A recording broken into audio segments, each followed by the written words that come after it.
ang Pilipinas kasi, ang daming nagsasalita. It also an issue of leadership. Diyan nakikita kung ano ang leadership ni BBM. Kasi si BBM ang presidente. At the end of the day, dapat kaya niyang i-shut up lahat ng maiingay na hindi naman dapat magingay. Even yung mga politiko, kailangan niyang sabihan kasi mga kaalyado niya yan eh. Diyos ko, huwag tayo magbulahan. There's such a thing as unholy alliance between the red, the Pinklawan, and the BBM camp. Goodness. Tawag nito, kaya naman yung sabihin ng mga yan, hoy, shut up muna. Let me handle it. Hindi nyo bola yan, bola ko yan. Executive yan eh. So, ganun dapat. Pero, look, what happened? Even si Tarela, hindi mo patahimik ni BBM. Anong klaseng leadership meron siya? That is a low subordinate compared to him being the president. Hindi nga niya ma-fire eh. Hindi nga niya ma-discipline. Hindi nga niya mapatahimik. Hanggang ngayon, ang ingay ni Tarela, nagipagbakbakat sa Chinese Embassy. Nakita ko nga ngayon lang before mag-interview, may sagot na naman ng Chinese Embassy sa kanya. Sabi ko, ano ba yan? Dapat tumahimik na siya. Kasi nakakasira siya sa foreign relation ng bayan. Lalo na dyan sa issue ng South China Sea na puro naman siyang bida-bida. Wala naman siyang contribution sa pagpapatibay ng ating tinatawag mong regional and international standing. At ang mga pinagsasabi niya, hindi naman nasa katotohanan. Ang hirap ni Tarela, sinusunod niya yung amo niya na nasa kabilang side of the Pacific kaysa sa Pilipinas na dapat yun ang kanyang pinangangalagaan. Opo. Ang jingoist ng taong yan eh. Prof, alam ko hindi ka nahuli sa mga ganap dito po sa ating bansa. Lalo na po sa 40 po ninyo patungkol sa usaping geopolitical. Lalo na itong mga debate sa pagitan ni Senador Kiko, ni Congressman Marcoleta, ng isa pa si Senate President Tito Soto. Pero bago muna yun, Prof, kasi nababanggit nila yung patungkol itong side na tumutulig sa sa ginawa ng Chinese Embassy. Lagi nilang sinasabi, ano ba yung mga naging desisyon doon sa arbitral ruling, no? Kasi actually natatopic na natin ito, yung kaibahan ng sovereignty, sa sovereign rights, ano ba yung EEZ na yan? Kasi may sinasabi din na punto at marami ding mga resibong sinasabi si Senador Marcoleta, meron ba tayong coordinates? Tayo lang kasi yung nakakakilala na yung West Philippine Sea, pero sa buong mundo, hindi naman yung West Philippine Sea yung pangalan dyan sa West Philippine Sea natin ngayon. Pero bago muna yan po, Prof, ano ba ang naging desisyon? Balikan lang natin, no? At maipaintindi natin sa ating mga kababayan. Kasi ito yung naging desisyon at saan talaga tatayo ang Pilipinas ukol dito, kahit mabigyan nyo kami po ng background po dyan, Prof. Oo, importante itong issue na to kasi nagiging itong arbitral ruling ay nagiging napopoliticize when in fact dapat hindi kasi dapat dapat ang ating mga kababayan lalo na ang ating mga politicians should really read the arbitral ruling properly and understand it deeply.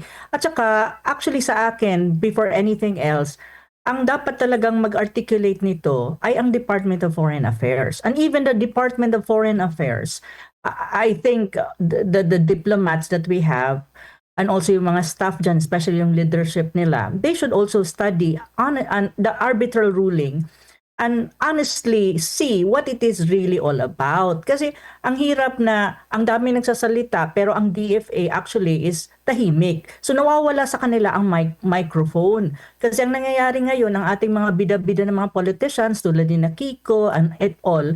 And even Hontiveros, bida-bida sila, nasa kanila yung microphone. Yung mga ginagawa nila is not really informing the public. It's actually making things more confusing for the public. Dapat ang mag-explain talaga nito is the Department of Foreign Affairs. Kasi sa kanila to bola nila to. So any case, when you talk about the arbitral ruling, kasi para hindi ako magkamali, nagsulat ako nito at nilagay ko yan sa aking Facebook post. At the same time, kahit noon pa man, marami na akong articles na nasulat tungkol dito. Pero just to clarify sa ating mga kababayan, pero ang hirap nito Admar and Almar kasi hindi ito yung issue na madaling ma-digest ng ating mga kababayan, yung ordinaryo nating mga kababayan. Pero I'll try to make it more understandable sa ating mga kababayan. Una, yung mga misconception na may kinalaman dito. First, itong desisyon, yung arbitral ruling na tinatawag, hindi ito UN decision.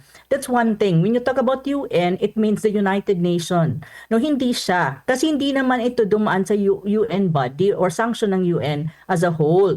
So, mali yung sinasabi na, at saka nagkakaroon ng misconception na UN backed down. No, it's not. Because it is, yung tribunal is an ad hoc, hindi, parang create mong body, ad hoc siya. Hindi siya talaga, paano ko ba i-explain yung ad hoc? Itong ad hoc na tribunal, create siya based on what you call Annex 7 of the United Nations Convention on the Law of the Sea, yung UNCLOS, kung saan ang claim na sinasabi ng Pilipinas is actually based on UNCLOS. Yun. Kasi yung claim natin is not sovereignty. It's actually, hindi siya soberenya. Ang claim natin is within UNCLOS na sinasabi ngang exclusive economic zone or may tinatawag kang sovereign rights. At inexplain na natin na ang sovereign rights and sovereignty are not the same. Pag sinabi mong soberenya, pag-aari mo. Basic na definition yun. Prof, Pag sinabi mong sovereign rights, Prof, mayroon kang... maputo lang kita, Prof. Kasi yung pinakaunang question talaga is, ano ba, actually nabanggit mo ito kanina, no? Balikan lang natin. Ano ba yung hiniling natin doon sa tribunal? Maganda. Ano yung hiniling ng Pilipinas sa tribunal? Oo. Yung sovereignty ba? Maganda Sovereignty yan. rights? Ano naman ang kaibahan nitong sovereignty tsaka yung sovereign rights? Po, Prof. Yeah, magaling ka, Admar. Magandang tanong before mag-proceed kasi yung case natin, the case proceeded precisely because the Philippines, the Philippines carefully frame its submission. Yung submission, ito na yung nag-file tayo doon ng case na to cover only maritime entitlements and the body of waters. Not sovereignty. So ibig sabihin, ang sinubmit natin, ang gusto lang natin na maayos at ma-clarify is yung tinatawag mong maritime entitlements of the body of water. Kasi body of water yung South China Sea, di ba? Pero hindi yung sovereignty issue. Kasi in the very first place din, ang UN, ang UNCLOS ay hindi siya yung international instrument na makakapag-settle ng issue ng territorial sovereignty, na kung saan ang Vietnam at saka yung China, examples, ang claim nila dyan, sovereignty or territorial sovereignty. Sa atin, nung final mo yung arbitral ruling, ang gusto natin is maritime entitlements and the body of that body of water, not sovereignty over land features such as the Spratly Islands and the Scarborough Shoal. Nandun yun sa arbitral ruling. Tapos, ang sabi naman ng arbitral malinaw din. The arbitral explained that it can only address the submission without touching on the issue of sovereignty. So, ma-address nila yung gusto natin pero hindi nila kayang i-touch yung sovereignty issue. And then, hindi rin naman yun hiniling ng nung nag-submit tayo yung arbitral ruling, hindi natin hiningi yun nung nag-submit tayo ng ating submission. So, yun ang malinaw doon. So, ibig sabihin, from the very onset, just to clarify, hindi tayo nag-submit doon sa tribunal na yun para sabihin na mag-rule ka on sovereignty. Walang ganon. Ang sinasabi lang is entitlements. Yun ang malinaw maritime entitlements. So, dapat malinaw yan at ma-explain na sa ating mga kababayan kasi ang nangyayari, ginagamit ng mga politiko na ang arbitral ruling is a ruling on sovereignty, which is wrong. Precisely because malinaw ang submission natin kung anong hiniling natin. And on the other hand, malinaw din na ang basis ng ating claim is actually UNCLOS. And again, UNCLOS is not the instrument that you use when you settle sovereignty dispute or territorial sovereignty dispute. Kailangan mong mag-file ng claim or ng case sa ICJ, International Court of Justice, if you want to adjudicate yung territorial sovereign dispute. However, pagdating dyan sa usapin na yan, kailangan mag-agree ang dalawang party. So, like for example, mag-file ka, sasabihin mo kay China, magpa-file ako China. China will say, yes, okay, mag-file ka, magpa-file din ako ng counter. Kung mag-agree ang China. Pero pag hindi nag-agree ang China, walang mangyayari dyan sa pagpunta mo sa ICJ. Kaya nga sinasabi na kapag mga ganitong usapin na very complex, very sensitive, limuot masyado, hindi ganun kadali, ang kailangan gawin is ang pinaka the best way forward para maprotektahan natin ang claim at ang interest natin at ang ating relasyon with the claimant states like China, Vietnam, Brunei, Malaysia is to go for diplomacy. Yun yung tinatawag mong diplomacy, and that means tawag nito, at that means negotiation. Now, kung hindi ka makikipag-ganon, ang resulta niyan, isa lang the other way of resolving it, kung yan ang mo, is you go to conflict and you go to war, which, my God, the Philippines will not be able to do it, and we will not be at par with China when you talk about military, because our military is not as strong as China. My God, China is number one already, I think, in the military capability, even against the United States. So, hindi natin kaya yon. Kaya nga, mga tulad ko, mga tulad ng iba, tulad ni na SAS, tulad ni na ang dami pa dyan na ating mga kababayan, tulad ni na Sir Bobby Tiglao, we're advocating for diplomacy kasi that is the path that is actually good for us as a country na we can articulate our claim against China and the rest of Southeast Asian claimant states na hindi natin kailangan mag-away. Kasi ang nagpapagulo lang talaga is yung misinformation and disinformation na kinakalat ng ating mga politiko na gusto lang nila ng applause pero sinisira nila first and foremost ang bilateral relation natin with China. On the other hand, these are misconception and disinformation. Hindi siya empowering as far as the Philippines is concerned at hindi rin siya empowering when you talk about educating the public about the issue na mahirap na nga maintindihan kasi masyadong komplikado tapos mayroon ka pang disinformation nang gagaling sa ating mga politiko. So this makes things difficult for the Philippines, especially when you talk about regional standing, international standing, kasi nagiging katawa-tawa tayo. Kasi imagine mo, Admar, tayo mismo ang nagsabi na no, we are not actually asking for ruling on the sovereignty dun sa ating submission sa tribunal. Ang sinasabi lang natin, what we're asking is maritime entitlements and the body of water. So ang tribunal din, sinabi na hindi ko kayang i-adjudicate yung sovereignty issue. Malinaw yun. At saka if you really look at the arbitral ruling, in particular with China's claim, ito yung sinabi niya, just to make it sure na tama ang pagkakabasa ko. Ito sabi dito, in particular, the tribunal emphasizes that nothing in this award, which is the arbitral award, 2016, should be understood to comment in any way on China's historic claim to the island of the South China Sea. Nor does the tribunal decision that a claim of historic rights to living and non-living resources is not compatible with the convention limit China's ability to claim maritime zone in accordance with the convention on the basis of such island. Take note, one more important thing that we need to take note dun sa tribunal's decision. Ang ginagamit dito, hindi nga West Philippine Sea. Very obvious, it's being used South China Sea. Precisely, there is no such thing as West Philippine Sea as far as the international community is concerned and as far as the tribunal is concerned and even the arbitral ruling. However, with the West Philippine Sea, sa domestic level nga, ang sinasabi ko to be very objective about this. May executive order ka na nilabas before si Pinoy at saka mayroon ka mga batas na nilabas at pinas ng Congress na kung saan supporting the word or the term WPS. So kung ang pag-uusapan mo is domestic, I think within the domestic level, within our own territory, okay yung WPS, you can use it. People understand. But if you go out of our own territory, I don't think other people recognize it, really. So that is the issue na dapat kapag ang ating mga politiko nag-i-explain, inaayos nila. Kasi lalo lang gumugulo yung utak ng mga Pilipino and they are using it to push some kind of nationalistic sentiment against China when in fact, hindi naman kailangan dapat maging ganon. Imagine mo, mayroon pang book na nilabas on WPS na ito daw ganyan, hindi nga maintindihan ng mga politiko at kahit siguro ng DFA kung ano talaga yung WPS na term na yan eh.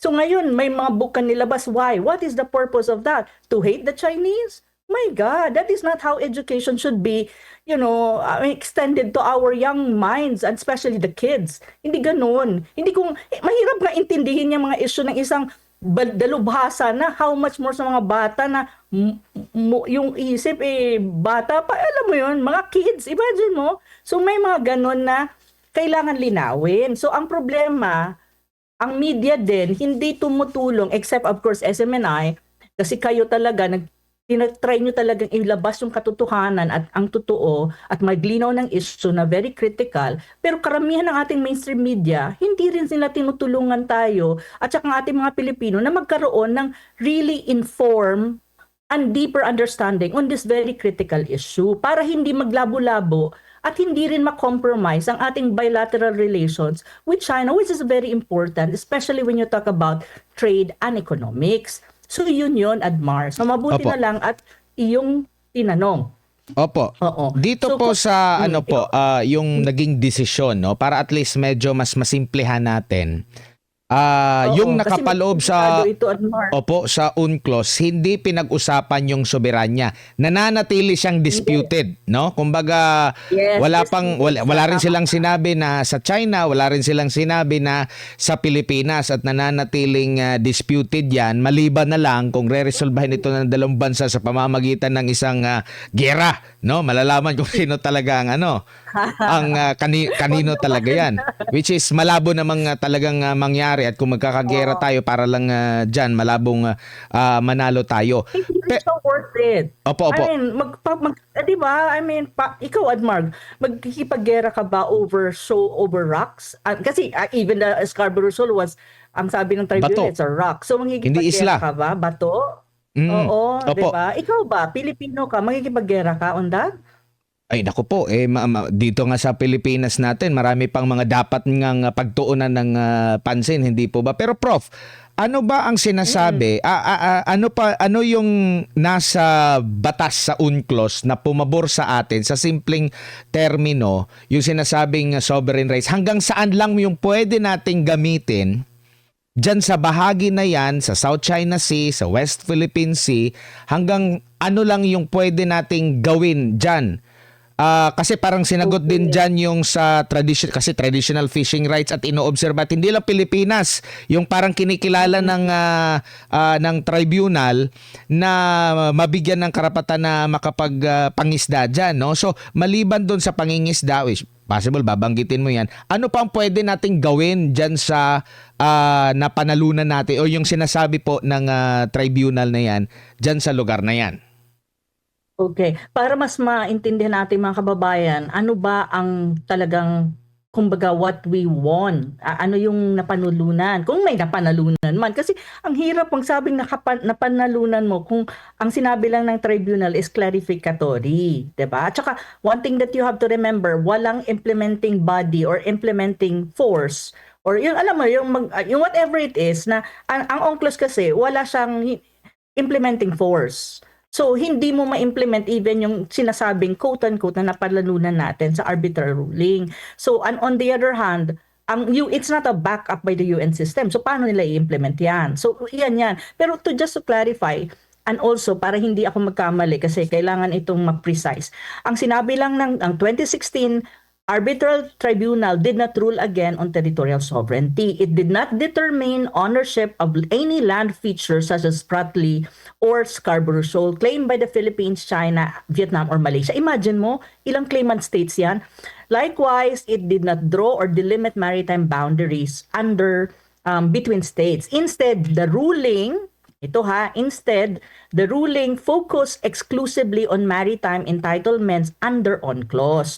It clarified the status of a specific maritime feature kung island siya, rocks, or reef, okay? Under corresponding entitlements, whether they generate 200 nautical miles EEZ, yun na nga sinasabi natin, exclusive economic zone natin yan, and then 200 nautical miles territorial sea, territorial sea or none at all. So sa atin kasi ang importante ng arbitral ruling, clarify niya na okay, 12 nautical miles from the shore, ito yung territorial sea nyo, ang 200 nautical miles, yan ang exclusive economic zone nyo. So yan ang malinaw doon. So ano ang importansya ng exclusive economic zone? Ang importansya kasi doon, ibig sabihin, you have sovereign rights to explore and exploit meaning possible use of the resources underneath the sea, below. Kasi pag tinawag mong up sa above, this is international waters na siya. Kaya nga, nagkakaroon tayo din ng problema kapag minsan may mga ships like China na pumapasok sa so-called nating exclusive economic zone. It's okay. Even in UNCLOS, it's there. Kasi nga, ano na yan, international waters. However, even doon sa ruling and even sa UNCLOS, nagsasabi siya, okay, you can exploit resources in consultation with the coastal states, especially with the claimant states. Kaya hindi rin pwedeng sabihin na absolute kaagad yung tinatawag mong exclusive economic zone. Kaya nga, 'di ba? Kaya nga minsan, kailangan itong intindihin mabuti kasi pag hindi ito maintindihan, nagkakaroon ng confusion dito.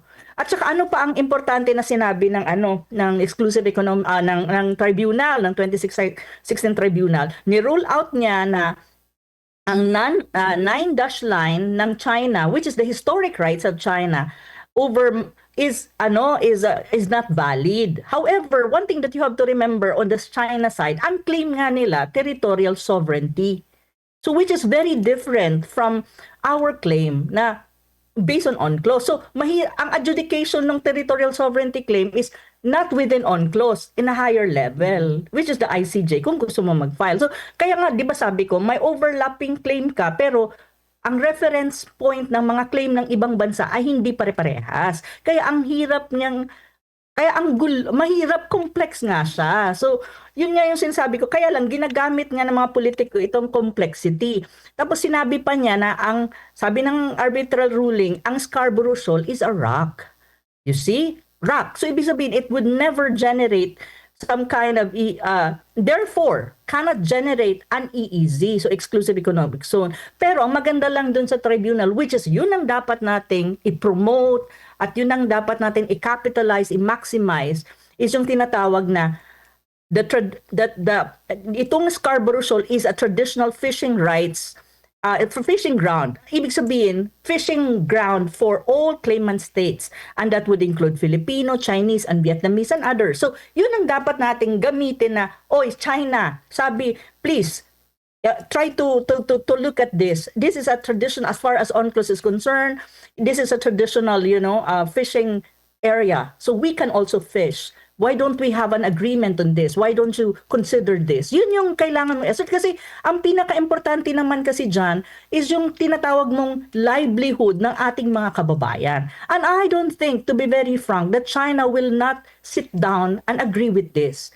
Kasi I think on their side, they also want to settle this issue, but not necessarily on the sovereignty issue, but actually how to come up with an agreement na lahat, like Philippines and China, magkakaroon ng magandang ugnayan at magandang usapan kung paano ma-address mo ang issue ng livelihood. Kasi ang fishing is an issue of livelihood from both sides. So yun yung katingin ko lang sa akin sa analysis ko, inaaral ko to. My PhD dissertation is all about the South China Sea, but I'm looking at the economic side and the trade part of it because the geopolitical is very exploited already. So I'm looking at the economic side. So sa akin, ang pinaka-importante na sagot ko sa tanong mo, Admar, is tignan natin yung fishing side.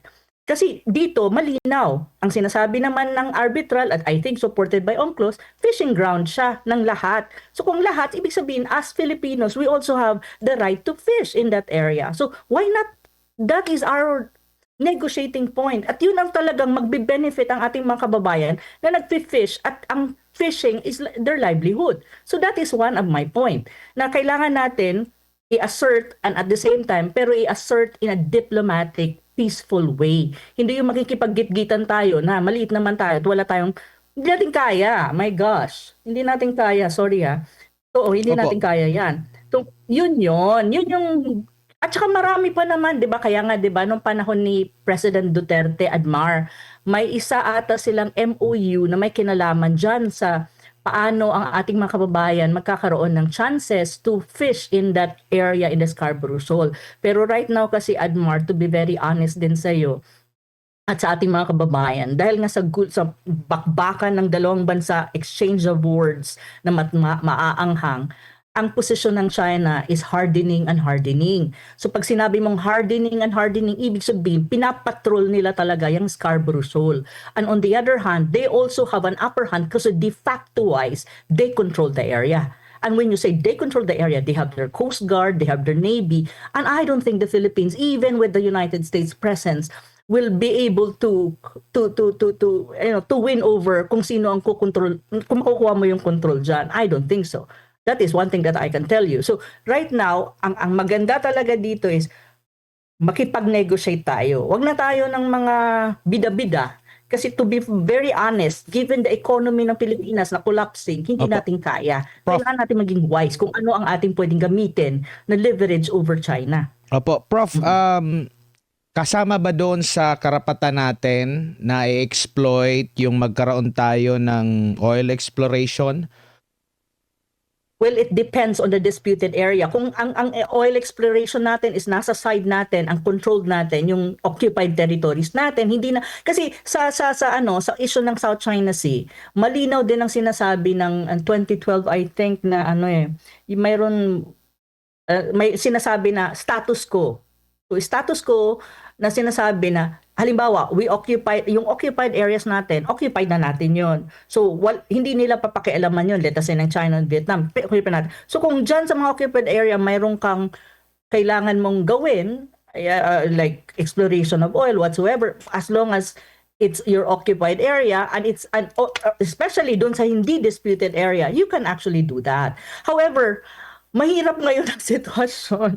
Kaya nga sinasabi ko, itong gulo, ito yung mga bakbakan ng salita, it has may effect kasi yan. Nag-harden yung position ng kabila. So pag nag-harden sila, like even this oil exploration, pag nakita nila that, this is part of our claim. Kasi may overlapping claim eh. Pag yan part ng claim namin, we will not allow that to happen. So pag sinabi mong allow to happen, wala kang magagawa kasi claim nila yun. They will do something to block that. So ganun ang nangyayari. So kaya nga sabi ko, actually pinahihirapan ng Pilipinas ang sarili natin when in fact kaya naman nating makuha kung anong gusto natin by just talking and negotiating with them, and don't make it wag yung megaphone diplomacy. So yung tanong mo is a yes and no thing. It depends on the situation. It depends also kung ang area na i-exploit mo for oil exploration whatsoever is also being claimed by China. Well, if it's being claimed by China or Vietnam, that would be a very difficult to say na magagawa mo yan freely. Yun yung Opo. sasabihin ko rin sa'yo. Yun. Opo, bago lang si partner Almar, meron pong mga inilatag doon si Senador Marcoleta, like patungkol doon sa meron ba tayong coordinates, ganun. Yeah. Meron siyang nabanggit, tapos meron siyang ipinakita din na mapa na kinikilala ng buong mundo. Tayo lang kasi yung nakakaalam po doon. Tayo lang yung may batas patungkol po doon sa West Philippines. Meron siyang sinasabi na kailangan kasi doon, kaya nga nababansagan siya na pro-China daw, pero ang sa kanya naman gusto niyang palakasin yung claim natin kung meron ba tayong ganito para yun yung ating kasi ito yung mga requirements. Tama po ba, Prof? Magandang tanong mo kasi inaano nila si Kong Marcoleta binabansagan nila na pro-China, which is actually, to be a friend of a country like China is not necessarily being pro that country, or let us say specifically in this case is China. No. Being friend is okay. That's why we have what you call diplomacy. Ano ang gamit ng Department of Foreign Affairs kung hindi marunong makipagkaibigan ang mga Pilipino sa ibang bansa? Would you call that pro-China if you are a friend of China? Of course, it's wrong connotation. Ginagamit lang yan ng mga pro-Americans na sila talaga, as in, mahirap na magsalita. But going back to kung hindi ka gusto makipagkaibigan sa ibang bansa, i-demolish mo yung DFA. So what's the point of having a DFA if you don't want to have friends with other countries, especially with a superpower? Diba? Ano bang klaseng logic yan? Para lang yan sa mga, yung kokote, hindi mo maintindihan kung nasaan. But in any case, going back to Kong Marcoleta, ito, magpo-post ako ngayong gabi para i-clarify ito, at may nagsalita din na nagbibida-bida na feeling niya, alam niya, which is in fact hindi, at mali siya doon. Pero mamaya, after the interview, isi-share ko din sa inyo. Pero just to support Senator Marcoleta, thus far, there is no record whatsoever at the Division for Ocean Affairs and the Law of the Sea or with the UN Secretary General, United Nations Secretary General, showing that the Philippines has submitted geographical coordinates of its maritime zone. Now, if you want to challenge me on this, you can check the website of the Ocean Affairs and the Law of the Sea. And I will also make a post about this later kasi inaayos ko pa yung, sinusulat ko pa yung commentary on this para makita. And I will also put in that post sa Facebook ko yung link at saka some evidence na wala tayo and then what we have actually done. Okay, yan ang totoo, which is correct si Senator Marcoleta on this. Wala tayong sinubmit sa DOALOS or Division for Ocean Affairs and the Law of the Sea so far or sa UN Secretary General na coordinates. Walang ganon. So that is a misinformation. And later i-reinforce ko yan sa FB post ko. Pag sinabi mong maritime zones, yan ay yung EEZ, yan ang contiguous zone at saka yung continental shelf. Only ang nilagay lang natin, ang nasubmit lang, is the baseline has been deposited. It's ibig sabihin, yung baseline. However, when you say deposited or submission and recognition are two different things. Hindi ibig sabihin na sinubmit mo yung baseline mo or nagsubmit ka, in that sense na recognize na siya. No, that is not true. Nag-deposit ka. The recognition is another story. Just to make it sure. But I'll explain more later kasi ang hirap dito nga explain, Mark, kasi napaka-technical din niya, to be very honest. Kahit nga ako, paulit-ulit ko munang tinitignan, binabasa, iniintindi before mo siya ma-digest. Kaya nga ang hirap ng debate na to kasi hindi naman siya ganun kadaling maintindihan ng mga Pilipino eh. So kaya nga hindi ko maintindihan ang mga senador natin. Why do they have to talk about this? Why do they ask the DFA to explain these things? Kasi trabaho ng DFA ito eh. Hindi naman trabaho ito ng mga politiko. So yun. Prof, magandang gabi, si Almar po ito. May iba lang ako ng konti. Ano yung nakita mong impact, Prof, doon sa pagkikita ni First Lady Liza Marcos at Chinese Ambassador to the Philippines na nangyari ito, yung pagkikita nila habang sa kasagsagan pa po ng world war ng Chinese Embassy at ng ilang government officials po ng Pilipinas? Ano yung impact? Yes po. To be frank, I am not sure about that. Sorry kasi unang-una, First Lady kasi siya. I mean, it's okay. In a party, nagkita kayo. Halimbawa, ng ambassador ng China, nagkita kayo. Tapos, siya ng First Lady siya. So, I think the ambassador of China, the new ambassador of China to the Philippines, parang diplomat yan. Siyempre, makipag-usap, chika-chika, and all that. Whatever it is, that pinag-usapan nila. Pero, sa akin, I don't know. Kasi sa akin, she's the First Lady. Hindi naman siya elected official. Hindi naman siya ang presidente. Unless totoo ang chismis na siya talaga ang gumagalaw bilang presidente. Kasi marami nagchichismis na ganun nga. I don't know if it's true or right. But well, yan ang lumalabas. So ngayon, for me, I don't know about it in terms of impact. Because for me, I would rather see the president himself talking to the ambassador and resolving this crisis, diplomatic crisis, and making it, ayusin niya yung diplomatic relation with China. Kasi mas may bearing yun kung ang presidente ang kausap ng ambassador. Kasi siya ang presidente ng Pilipinas. Hindi naman presidente si Lisa eh. 'Di ba? Pero sa akin, it's polite for an ambassador and a diplomat to talk to the First Lady kung nagkita sila sa isang event, I think. But impact, I don't know really. I don't really see, as far as legal, as official, being official is concerned. Pero pero siguro very strategic itong mga taga-Chinese embassy, especially the new ambassador, kasi siguro dun sa event kinausap niya si Lisa kasi nga may mga lumalabas na mga chika-chika. I don't know how true it is, but many of the people na nakakausap ko in this is medyo reliable naman. Si Lisa ang siya ang power behind the president, something to that effect, or she has huge influence in how the government is being run because of something to that effect. But I'm not saying na ako nagsasabi noon. Ang sinasabi ko lang, naririnig ko siya sa mga chika-chika with friends. So I don't know if it's true, but that is what I hear usually. So yun. At least malinaw, Prof. Pero dito sa ekonomiya, Prof, kasi nabanggit mo to kanina, mag-4 na taon na yung BBM admin. Base po sa monitoring po ninyo, Saan po ba tayo dinala ng BBM administration pagdating po dito sa ekonomiya, Prof? Oh my God, Almar, 'di ba ngayon ang ating GDP 3% last quarter? I think, no, tama ba ako, Almar? 3% lang sa last Sa quarter. last, Tapos ang opo, tama. Sa last quarter, kabuuan ng 4.4 ata, kabuuan ng 2025. oo. Pero yung last quarter 2025, I Mga think is nandyan, nasa 3% 3%. may get, opo. 3%, 3%, Oo, tama. 3%. Oo.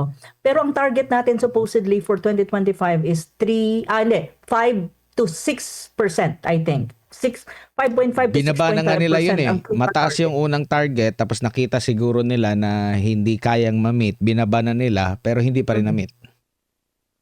Hindi pa rin na-meet, okay? That's just one.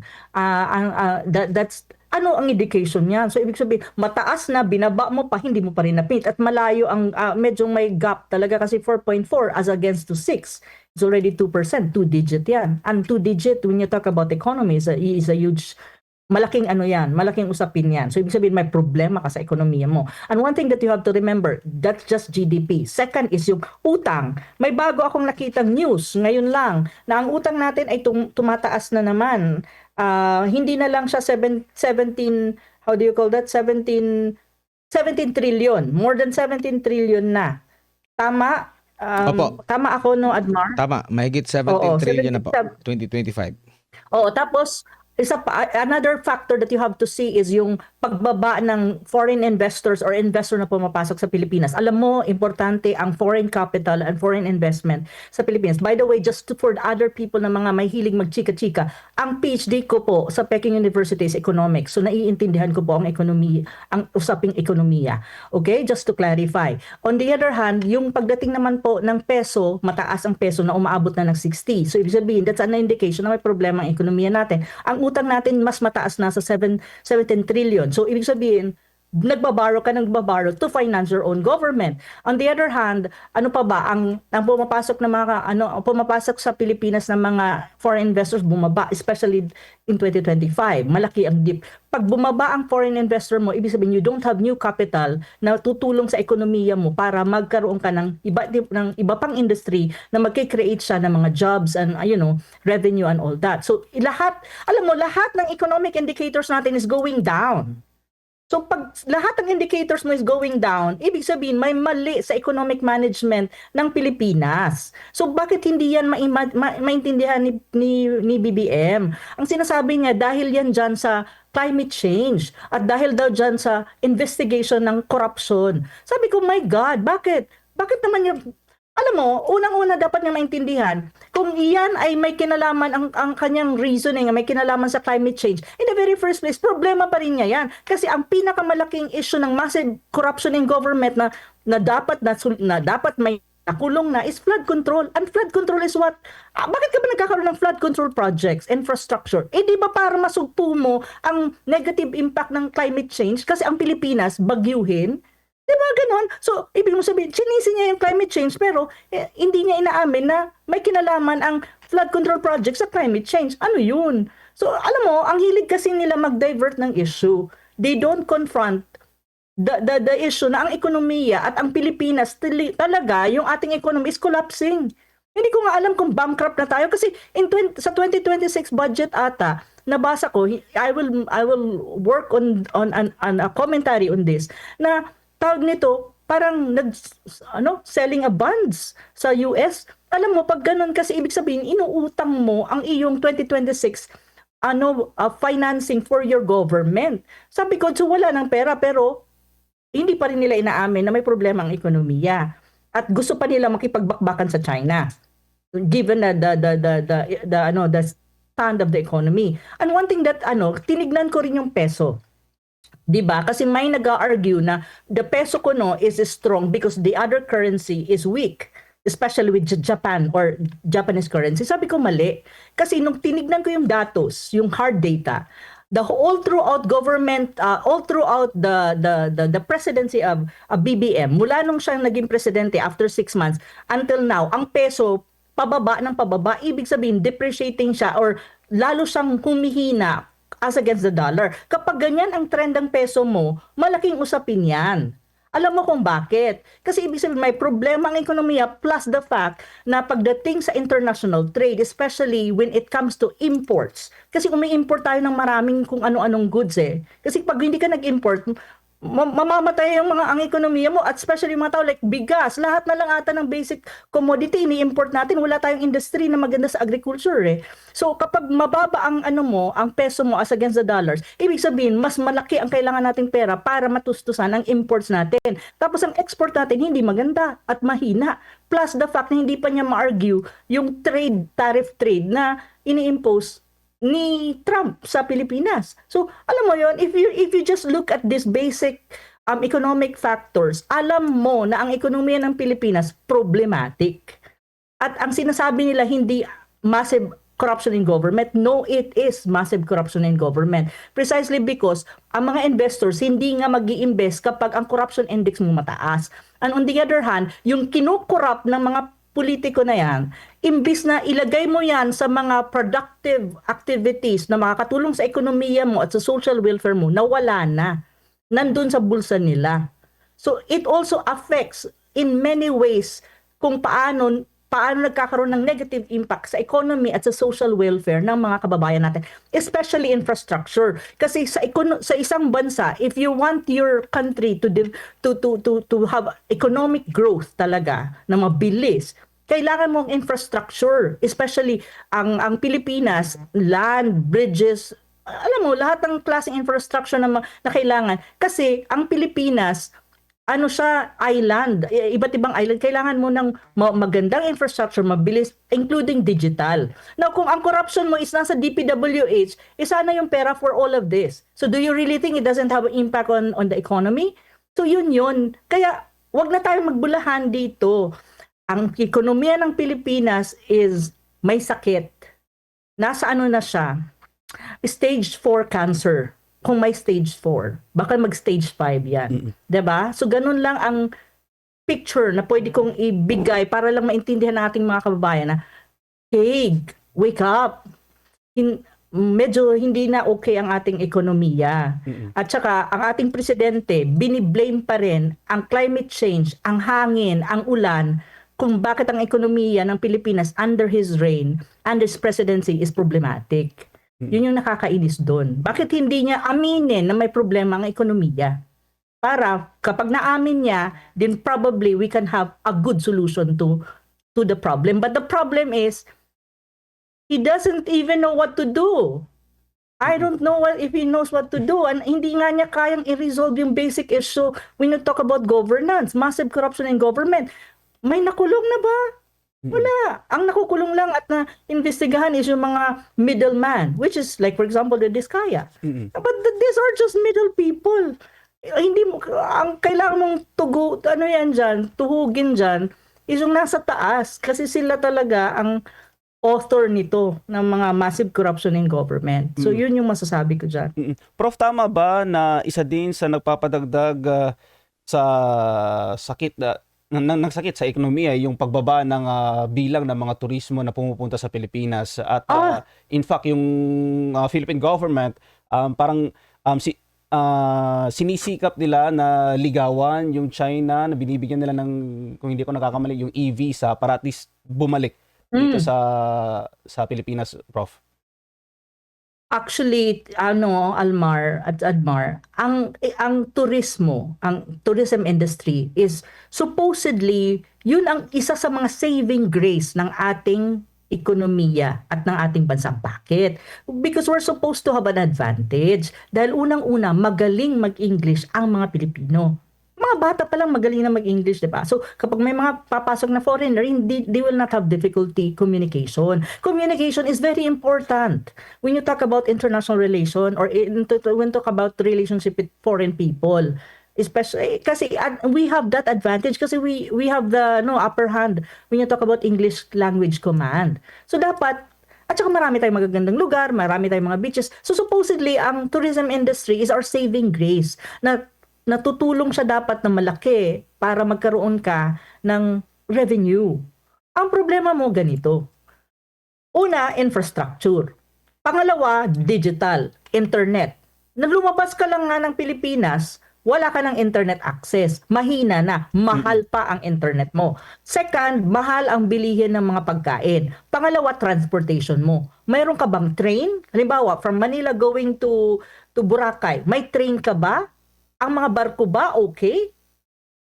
Para sa mga foreigner, peace and order ba okay, especially now na ang daming mga nangyayaring hindi maganda? Pangatlo, ang infrastructure mo ba, ang land mo pagpupunta doon sa area sa isang tourist spot okay? No. And in the same time, yung bilihin, yung mga hotel mura ba compared to Bali, Mahal. compared to Thailand?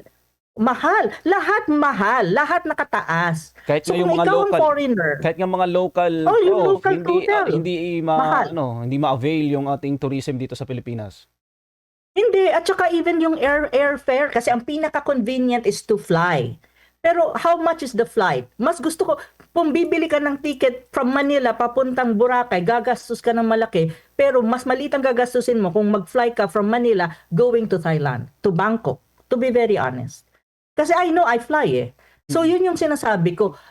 Supposedly, okay, ito yung ating saving grace, pero ngayon hindi. Now, on the issue of the Chinese tourists, one thing that you have to remember, if you take a look at the records ng Chinese ng tourism, yung tourist na pumapasok sa Pilipinas, i-compare mo lang yung panahon ni Digong. Tatlo yan na mga turista na palaging gusto-gusto ang Pilipinas. Chinese, Koreans. Japanese, and Korean. Yan tatlo, 'di ba? Yan eh.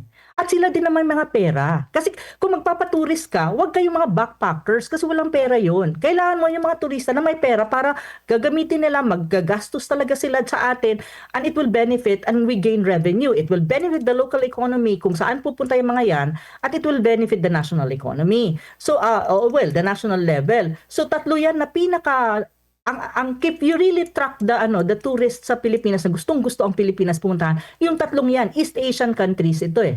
China, mga Chinese, Japanese, and South Korean. So ngayon, okay, may South Korean ka pa, mayroon ka pang Japanese kahit paano. Ngayon, ang Chinese is a big market for tourism. Hindi na. Matumal na. Bakit? Sino namang Chinese ang pupunta sa Pilipinas na kapag pumunta ka, either kikidnapin ka, tapos ransom. Pangalawa, either, tawag nito, iti-term ka nilang spy. Kapag pumunta ka dyan, nagbabakasyon ka lang naman, i-term ka nila ng spy. At sinong gumagawa nun? Our government agencies, relevant agencies, the security sector. So kung ikaw ba naman ang Chinese pupunta ka doon, wag na. Kasi pwede naman sila pumunta ng Bali or ng Thailand. Hindi sila talaga pupunta. Pangalawa, paano naman pupunta ang mga Chinese dyan? May mga tulad ka ni Tariela na ang kanilang top leader ay ginawang caricature. At nilalako sa mga university or sa isang university, ay alam ko marami pa yan kasi ang mga kaibigan ko sa mga university nagfi-feedback sa akin, nilalako nila. Do you really think? They don't really understand the Chinese.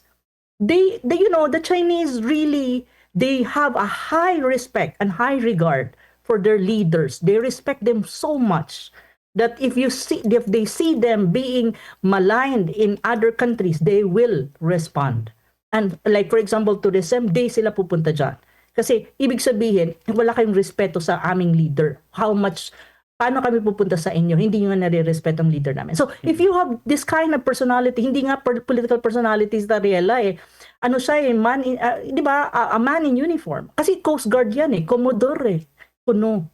Di ba? At saka ano daw siya? Spokesperson ng West Philippine Sea whatsoever. So kung meron ka mga ganitong personality, do you really think the Chinese will go to the Philippines and spend their money? With all of these things as world war with Chinese embassy and the politicos that we have that, they just want to use the China card for their political grandstanding para lang feeling nila, sila, nationalistic, pero hindi naman. Jingoism naman yan. Diba? Kasi hindi nila naiintindihan kung anong national interest ng bansa at kung anong impact nito sa ekonomiya at sa ating bilateral relation with China, that you cannot ignore China. The rest of Europe is already negotiating and even coming to Beijing to talk to China for trade and investment. Ang Pilipinas, anong gagawin mo? Diba? I mean, come on, give me a break. Look at the world and what is happening to the world right now. Every country, even the Europeans are coming to coming here in Beijing to talk to Chinese and forge trade and economic agreements because they understand that the world has shifted already. There's a rising superpower and it has risen already in the East. It's the Asian century. And supposedly, the Philippines should be part of that kasi we're part of Asia. We're supposed to benefit from the rise of Asia. So bakit tayo hindi nagbe-benefit? Kasi may mga politiko tayong pulpol ang utak at hindi naiintindihan ang pagbabago ng mundo. Kasi naiwan na sila sa pagiging pro-United States nila. The United States is a declining power and in a matter of time, it will decline regressively. And obviously, it will happen. So tayo dapat we benefit from the rise of Asia because we're Asians, we are part of Asia. And in that rise of Asia, you need to recognize China is at the helm of it. You have China, you have India, and the rest of ASEAN. ASEAN also is part of it kasi ASEAN is one of the biggest economy as a whole in Asia. And we're part of ASEAN. We're Southeast Asians. So bakit hindi naiintindihan yan? Gusto talaga ng mga politiko na hindi umunlad ang Pilipinas at mag-regress lang tayo dahil sa kanilang mga pro-American stance, which is not good for the country. So yun yung problema na kailangan maintindihan ng mga Pilipino para naman magkaroon ng pag-asa ang ating Pilipinas, ang ating bayan. Kasi ang hirap, yun ang mahirap sa mga politiko eh. They like to appear na they care for the Filipino people, pero sa totoo lang naman, sa real life and real talk, wala silang pakialam. Ang kapakialam na nila yung kanilang sariling interes, ang kanilang kung mananalo sila sa eleksyon, at saka kung mayroon silang mahihita sa mga patron nila. Yun. Prof, nabanggit mo na rin yung mga politiko. Last na lang bago ko ibalik kay Admar. May hashtag si Senator Risa Ontiveros na hashtag atin ang Pinas. Sa monitoring mo ninyo, Prof, sino bang gustong mag-agaw, sino bang na-monitor ninyo na may gustuhang agawin yung Pilipinas? That's so stupid, to be very frank. Coming from a senator, a sitting senator, that's so stupid. I'm sorry, Senator Risa. Walang umaagaw sa Pilipinas. Okay?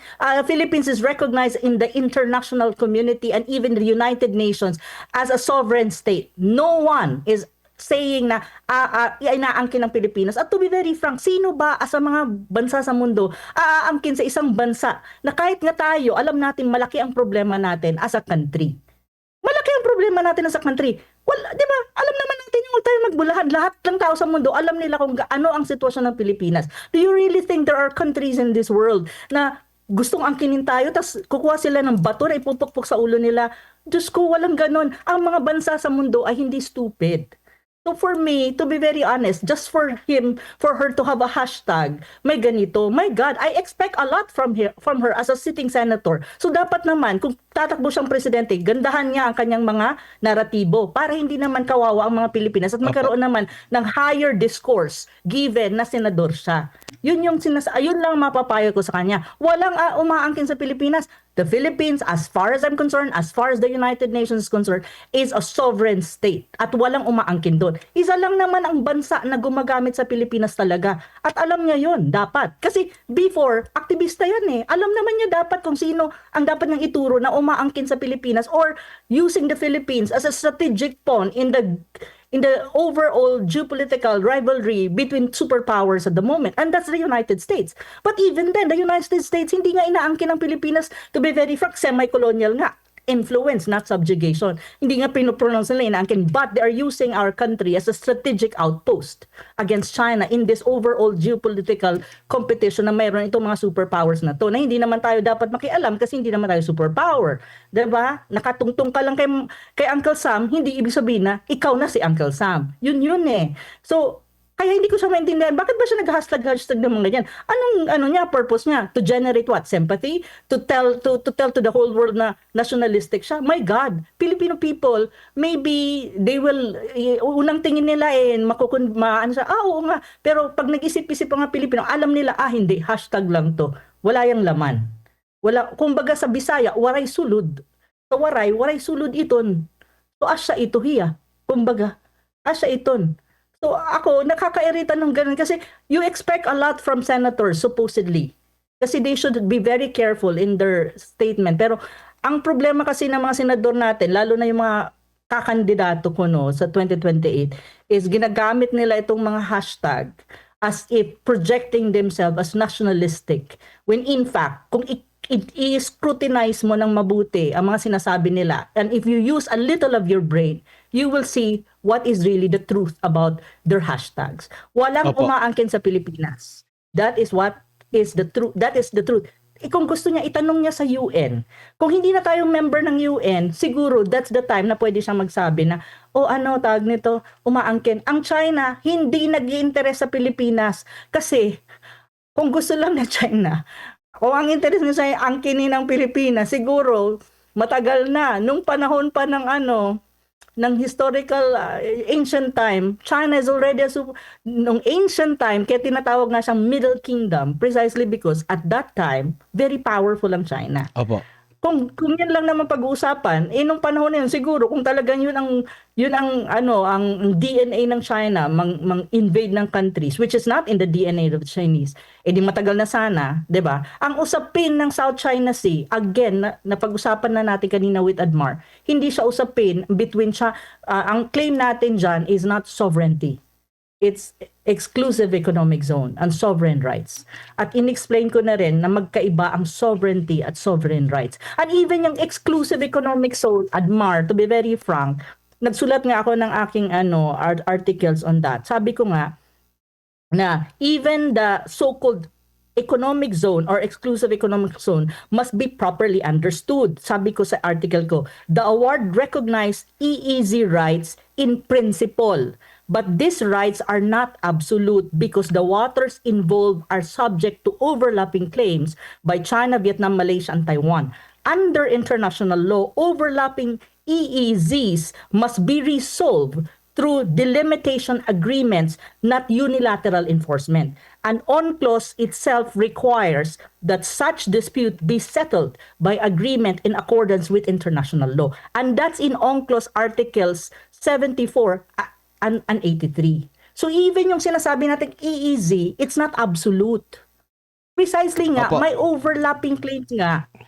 Yung EEZ natin with the EEZ and even sovereignty claims of other claimant states. Opo. Kaya nga dapat intindihin mabuti yan. Prof, bago ko lang makalimutan, maisingit ko lang, 1910 pala, no? Minsan na ring inoffer ng Amerika sa Denmark, kung di ako nagkakamali, ang Palawan Greenland. at Mindanao kapalit ng Greenland para sa Estados Unidos. Nabasa ko lang yan kasi lagi nauulit yan, di ba? Issue ngayon doon sa Estados Unidos ni Trump na gusto niyang kunin yung Greenland. Meron na palang kasaysayan yan at inoffer ng before. Estados Unidos nung nasa kolonya pa tayo ng US ang Palawan at ang Mindanao sa Denmark. So, sayang hindi tinanggap. Matangos na siguro yung ilong ni partner Almar. Oo, hindi tinanggap eh. No? Imagine that. Oo. Ang layo, imagine, no? America yung offer ang Pilipinas. Ang layo ng Denmark sa Pilipinas pero in-offer pa rin tayo. Totoo yan. Yung nabasa mo, nasa historical records yan. Opo. Kung if you look at the issue of Greenland, which is na mainit na issue right now, na gustong inuulit na naman ng United States, gusto nilang kunin. Kasi Opo. strategic yan eh. Parang nag-ano lang, no? Nag-o-offer lang ng kung ano-ano. Pero huli na lamang po, Prof, sa isang bansa, no? Sa isang nasyon po, Prof, sa usaping geopolitical or international relations, usaping panlabas, ugnayang panlabas, ang polisiya ba na many voices, one message ay epektibo? Kumbaga maraming tagapagsalita, iisa lang ang mensahe. Sabi nila, yun daw yung polisiyang epektibo po ba yan sa isang bansa lalo na kung meron kang No, Admar, mahirap yan. Kasi ang daming voices, tapos mali-mali pa mga sinasabi. Tapos, so anong signal? Ang ano kasi dyan, Admar, ang tinatawag mong signaling. So ano yung signaling na napiperceive ng mga ibang bansa? So ibig sabihin, yung ibang bansa makukonfuse at hindi nila alam kung ano yung totoo. So ibig sabihin, kung gano'n ang impact, either hindi kanila paniniwalaan or they will not deal with the country kasi ang gulo nyo. Parang ganun ang dating niyan. Actually, dapat ang isang bansa lalo na sa mga sensitive na issue, ang communication niya is well coordinated among relevant agency depending on the issue. Like for example, on the South China Sea issue, dapat like kino-coordinate lahat yan. Like for example, ang Department of Tourism gusto mo mag-attract ng Chinese. Nako po. Prof, nako. Yung panghuling tanong ko pa naman ay yun na. Oo, kung makakabalik si Prof, kung hindi na makakabalik si Prof, pasalamatan mo na lang. Okay na ba? Ano, wala ba ako? Ayun, sige, go ahead po. Nawala ba Prof, sige po, Prof. Oo. Panghuli, bilang panghuli na lang po. Ang sinasabi ko, Admar, mahirap yung maraming voices. Dapat isang boses lang para hindi magulo at hindi malilito ang international level at international committees kung ano talaga ang posisyon ng gobyerno natin. At dapat ang relevant agency ang magsasalita sa isang specific issue. Like for example, if it has something to do with foreign affairs or diplomatic issue, like for example, the South China Sea, ibigay mo yan sa DFA. Yung ibang relevant agency at saka yung mga bida-bida na mga tulad ni Tarela, tumahimik kayo. Hayaan mo ang DFA na magpaliwanag kung ano ang posisyon ng Pilipinas at ano ang mga diplomatic issues, foreign relation issues na may kinalaman dyan, even geopolitical sa South China Sea. Now, in the same manner sa ibang issue ng Pilipinas. On the other hand, ang Pilipinas kasi, ang daming nagsasalita. It also an issue of leadership. Diyan nakikita kung ano ang leadership ni BBM. Kasi si BBM ang presidente. At the end of the day, dapat kaya niyang i-shut up lahat ng maiingay na hindi naman dapat mag-ingay. Even yung mga politiko, kailangan niyang sabihan kasi mga kaalyado niya yan eh. Diyos ko, tayo magbulahan. There's such a thing as unholy alliance between the Red, the Pinklawan, and the BBM camp. Goodness. Tawag nito, kaya naman yung sabihin ng mga yan, hoy, shut up muna. Let me handle it. Hindi nyo bola yan, bola ko yan. Executive yan eh. So, ganun dapat. Pero, look, what happened? Even si Tarela, hindi mo patahimik ni BBM. Anong klaseng leadership meron siya? That is a low subordinate compared to him being the president. Hindi nga niya ma-fire eh. Hindi nga niya ma-discipline. Hindi nga niya mapatahimik. Hanggang ngayon, ang ingay ni Tarela, nagipagbakbakat sa Chinese Embassy. Nakita ko nga ngayon lang before mag-interview, may sagot na naman ng Chinese Embassy sa kanya. Sabi ko, ano ba yan? Dapat tumahimik na siya. Kasi nakakasira siya sa foreign relation ng bayan. Lalo na dyan sa issue ng South China Sea na puro naman siyang bida-bida. Wala naman siyang contribution sa pagpapatibay ng ating tinatawag mong regional and international standing. At ang mga pinagsasabi niya, hindi naman nasa katotohanan. Ang hirap ni Tarela, sinusunod niya yung amo niya na nasa kabilang side of the Pacific kaysa sa Pilipinas na dapat yun ang kanyang pinangangalagaan. Opo. Ang jingoist ng taong yan eh. Nakakairita kasi it compromises our regional standing and our international standing. It compromises kung paano tayo tinitignan ng mga tao at saka ino-compromise. Imagine mo anong sabi ng ano nangyari sa Pilipinas, isang Coast Guard hindi madisiplina. Opo. Ano ang tingin mo? Kahihiyan yan. Sige, sabihin na natin, well, it boils down to President Marcos. But at the end of the day, kahihiyan yan ng buong bansa at ng mga Pilipino din. Hindi lang ni BBM. Though si BBM ang unang tatamaan, pero actually lahat tayo tinatamaan. Opo. Yun yung dapat maintindihan ng mga taong ito. Okay. Prof, Maraming salamat Prof at sa ulitin, mag-ingat sila sa iyo. Mag-ingat sila sa iyo. Mag-ingat po kayo, Prof. Dagang salamat, Prof. Maraming salamat. Thank you so much. Si Professor Ana God bless Malindog Uy, everyone. isang geopolitical Good night. analyst.